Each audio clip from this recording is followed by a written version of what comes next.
ఈరోజు చాలామంది మనుషులు తోడుంటే చాలు, మనుషులు మన పక్కనుంటే చాలు, ఆఖరికి మందిరంలోకి వచ్చిన నా ఫేవరెట్ పర్సన్ నా పక్కన కూర్చుంటే చాలు. వారు వస్తే మందిరానికి వస్తా, వారు రాకపోతే మందిరానికి రాను. వారు ఏ మందిరానికి పోతే ఆ మందిరానికి నేను వెళ్తా. మనుషుల మీద ఆధారపడి ఉండిన వారికి దేవుని తోడు ఉండదు.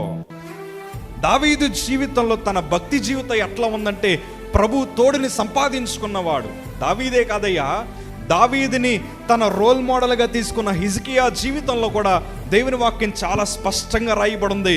హిజ్కియాకి దేవుడు తోడై ఉన్నందువలన హిజ్కియా ఏ ప్రాంతానికి పోతే ఆ ప్రాంతంలో హిజ్కియాకి దేవుడు విజయాన్ని ఇచ్చాడు. ఈరోజు దేవుడు మనకి విజయాన్ని ఇవ్వాలంటే వయసుతో సంబంధం లేదు, ఫ్యామిలీ బ్యాక్గ్రౌండ్తో సంబంధం లేదు, రంగుతో సంబంధం లేదు, ధనముతో సంబంధం లేదు, మన ఒంటి పైన వచ్చే వాసనతో సంబంధం లేదు.